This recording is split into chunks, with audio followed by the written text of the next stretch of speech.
Yang keempat, ilmuwan yang jahat. Kenapa ilmuwan yang jahat menjadi target iblis untuk menjadi sekutunya? Karena ilmuwan dia berilmu. Orang berilmu itu melakukan kejahatan sistemik. Itu ya. Dia bisa nggak keluar dari kamarnya, tapi dia melakukan kejahatan dari dalam kamarnya. Di utak-atiknya komputernya. Yang tadinya 250 juta berubah jadi 2,5 M, bisa. Hebatnya orang pintar kalau bikin kejahatan. Ya. Tapi kalau orang bodoh bikin kejahatan paling nyolong sendal di masjid gitu ya. Itu pun ketangkep. Ya namanya orang bodoh. Tapi kalau orang pintar melakukan kejahatan sistemik, daya rusaknya hebat. Maka iblis sangat ingin kalau orang-orang pintar itu bisa dia pengaruhi untuk menjadi sekutunya dalam rangka menyesatkan umat manusia. Dalam sejarah Allah mencatat dalam Al-Quran, orang yang seperti ini disebut dengan Haman. Haman. Dia ilmuwan di zaman Firaun itu. Dia berkolaborasi dengan Firaun dalam rangka mendapatkan keuntungan sesaat. Haman namanya. Maka kejahatan pemimpin yang jahat, orang kaya yang jahat, dan ilmuwan yang jahat di zaman Firaun sangat menonjol. Ditambah lagi dengan ulama usuk yang bernama Bala'am. Ilmuwan yang jahat menjadi target iblis karena daya rusaknya juga luas, sistemik tadi itu.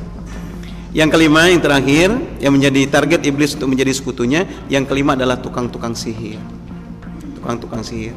Maka di zaman Nabi Musa itu, Musa bukan hanya berhadapan dengan Fir'aun, bukan hanya berhadapan dengan Qarun, bukan hanya berhadapan dengan Bal'am, bukan hanya berhadapan dengan Haman, tapi juga berhadapan dengan tukang-tukang sihir. Ini digambarkan dalam Al-Quran, bagaimana ketika Fir'aun berdebat dan kalah debatnya dengan Musa, maka kata Fir'aun, hadapilah olehmu tukang-tukang sihir. Bagaimana digambarkan, tukang sihir itu melepaskan tali-tali itu pun berubah menjadi ular. Musa ketakutan. Sampai Allah berfirman, wahai Musa, lemparkan tongkatmu. Ketika Musa melemparkan tongkatnya, maka berubahlah tongkat itu menjadi ular yang lebih besar. Semua ular-ular tukang sihir dimakan oleh ular yang berasal dari tongkat Nabi Musa alaihissalam. Sehingga hampir semua tukang sihir ini memeluk Islam. Akhirnya dihukum oleh Firaun, semua tukang sihir itu dibunuh. Ini bedanya, ini perlu kita pahami bersama. Ini bedanya antara sihir dan karomah. Ini perlu kita pahami. Kadang kita banyak mengatakan asal dia di luar logika, ini karomah. Apa bedanya? Kalau karomah itu dia tidak bisa sewaktu-waktu. Itu karomah. Lihat tongkat Musa itu cuman sekali itu jadi ular. Itu karomah. Jadi nggak setiap tongkat Musa dilempar jadi ular, enggak. Karomah itu hanya kehendak Allah untuk orang-orang yang dia kehendaki. Gitu. Jadi kalau itu terjadi berulang-ulang, apalagi sampai dipertontonkan, nah itu hati-hati, jangan-jangan itu bukan karomah tapi sihir. Gitu. Jadi kita jangan gampang terkagum-kagum, dia hebat, kenapa bisa terbang? Tapi setiap waktu dia bisa terbang, itu bukan karomah, tapi itu sihir. Itu sihir. Itu wajib kita ketahui. Jamaah sekalian, tukang sihir ini kenapa dia menjadi target iblis untuk menjadi sekutunya, menyesatkan kita umat manusia? Karena banyak orang terkagum-kagum dengan hal-hal seperti ini. Para dukun, tukang sihir begini, ini menjadi seolah-olah dia menjadi penghubung kita dengan alam gaib. Menjadi penghubung kita dengan alam, maka kita gampang terkagum-kagum. Bahkan saya melihat kadang di medsos ada ustadz yang orang disuruh berdiri, relawan, kemudian dia usap mukanya, tiba-tiba orang itu ditanya, oh rupanya ini tuyul, uang siapa aja yang sudah diambil, siapa juragan kamu dan sebagainya. Ini membuat orang yang hadir begitu terkagum-kagum. Padahal ini bahaya. Kita dilarang oleh Allah dan Rasulnya untuk berhubungan dengan jin. Dan juga kita dilarang berhubungan dengan orang yang punya hubungan dengan jin. Karena ketika kita berhubungan dengan jin, peluang kita disesatkan itu tinggi. Gimana tidak? Kita tidak bisa melihatnya, dia bisa melihat kita. Tapi Ustadz, ini jinnya jin Islam Ustadz. Dari mana kita tahu kalau dia jin Islam? Apa kita pernah lihat KTP-nya? Hati-hati, gitu. Nah maka itulah sebabnya kenapa tukang-tukang sihir dari dulu sampai sekarang itu akan tetap ada. Di zaman Musa disebut tukang sihir, di zaman Nabi juga disebut tukang sihir, disebut kahin dan lain sebagainya. Sekarang juga begitu. Namanya saja yang berubah-berubah, tapi prakteknya sama, ya kan? Disebut orang pintar, disebut penasehat spiritual dan lain sebagainya. Tapi prakteknya perdukunan. Nah, daya rusak inilah yang diinginkan oleh iblis. Kenapa orang-orang sihir, tukang-tukang sihir, guru spiritual dan sebagainya ini direkrut oleh iblis untuk menjadi sekutunya? Karena dia akan banyak menyesatkan umat manusia tanpa disadari oleh manusia tersebut. Jadi 5 golongan ini, kebayang nggak kalau sebuah negara seperti di zaman Nabi Musa dikuasai oleh 5 golongan yang menjadi sekutu iblis ini? Pemimpinnya pemimpin yang jahat, orang kayanya orang kaya yang rakus yang jahat, para ilmuannya ilmuwan yang jahat, ulamanya ulama su, tukang sihir bertebaran di mana-mana. Itu yang dihadapi oleh Nabi Musa alaihi salam bersama Nabi Harun. Tapi iblis ketika keluar dari surga, dia pun berkata kepada Allah, illa ibadakal mukhlasin, saya akan sesatkan semua umat manusia itu. Illa ibadakal mukhlasin, kecuali hamba-hambamu yang ikhlas.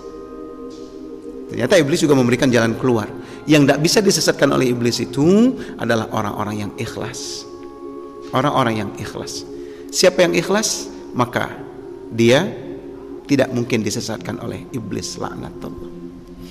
Maka ulama-ulama kita mengatakan ikhlas itu separuh dari ibadah. Ketika kita sudah mampu mengikhlaskan niat kita, maka separuh dari ibadah itu sudah sukses. Hanya orang-orang yang ikhlaslah yang akan dibantu Allah, sehingga dia tidak akan disesatkan oleh iblis dan bala tentaranya. Maka bisa kita lihat dalam sejarah contoh-contoh pemimpin yang ikhlas. Contohnya siapa? Abu Bakar As-Siddiq. Ketika Nabi meninggal, bersepakatlah Muhajirin dan Ansar mengangkat khalifah. Khalifah yang diangkat ketika itu adalah Abu Bakar Siddiq. Kebayang enggak Bapak Ibu sekalian, Abu Bakar ini jangankan jadi khalifah, jadi presiden, salat subuh saja, jadi imam salat subuh saja Aisyah, anak beliau yang menjadi istri Nabi, Ummul Mukminin Aisyah radhiyallahu anha, tidak percaya. Maka ketika Nabi menunjuk Abu Bakar untuk jadi imam salat subuh menjelang hari terakhir Nabi meninggal, lihat, di hari terakhir Nabi hidup di muka bumi, aku tidak bisa salat subuh bersama kalian, aku menunjuk imam salat subuh hari ini Abu Bakar As-Siddiq. Kata Aisyah radhiyallahu anha, ya Rasulullah, jangan ayah jadi imam salat subuh. Ayah itu laki-laki tua yang lemah. Kalau dia baca Quran nangis, jamaah pasti tidak suka mendengarnya. Lihatlah, untuk jadi imam salat subuh saja Aisyah tidak yakin dengan kemampuan Abu Bakar, apalagi jadi presiden, apalagi jadi khalifah. Tapi Nabi bersikeras, tidak, Abu Bakar yang jadi imam. Maka ketika Nabi meninggal, bersepakatlah Muhajirin dan Ansar mengangkat Abu Bakar, karena kata Umar, tidak ada orang yang layak diangkat menjadi khalifah kalau Abu Bakar masih hidup. Tahukah kalian siapa yang ditunjuk oleh Abu Bakar untuk menemaninya hijrah ke Madinah? Abu Bakar As-Siddiq, kata para sahabat. Siapa yang ditunjuk oleh Rasulullah ketika Rasul tidak bisa lagi jadi imam untuk memimpin sholat berjamaah kita? Abu Bakar As-Siddiq. Ini adalah isyarat dari Rasulullah, kalau Rasul meninggal, Abu Bakarlah yang paling layak menggantikannya. Maka saksikanlah wahai masyarakat muslimin, kata Umar, aku akan membaiat Abu Bakar untuk menjadi khalifah kita. Siapakah di antara kalian yang ingin ikut bersamaku membaiat Abu Bakar? Maka semua sahabat pun berdiri membaiat Abu Bakar As-Siddiq. Ketika Abu Bakar diangkat menjadi khalifah, negara dalam keadaan goncang. Ketika masyarakat mengetahui Rasul meninggal, orang sekali berumar saja itu susah menerimanya. Maka dia mencabut pedangnya. Siapa yang mengatakan Muhammad meninggal, ku penggal lehernya. Lihat, orang sekali berumar aja tidak sanggup menerima berita itu. Bahkan sebagian ada yang murtad, ditandai dengan tidak mau membayar zakat. Bahkan ada beberapa orang yang mengaku nabi. Yang paling populer adalah Musailamah Al-Kadzdzab. Lihat, kondisi ketika Abu Bakar memimpin, kondisi Madinah tidak kondusif. Abu Bakar memerintah nggak lama, cuma 2 tahun 3 bulan. Tapi orang-orang yang murtad kembali ditarik ke Islam. Nabi-nabi palsu diperangi, ditaklukkan oleh oleh Abu Bakar As-Siddiq. Sampai semua beliau tuntaskan dalam waktu yang sangat singkat, 2 tahun 3 bulan itu. Apa kata kuncinya? Abu Bakar ikhlas dalam memimpin. Dia mampu mengundang pertolongan Allah dalam kepemimpinannya. Maka kalau Allah sudah turun tangan membantunya dalam memimpin, apa yang tidak selesai?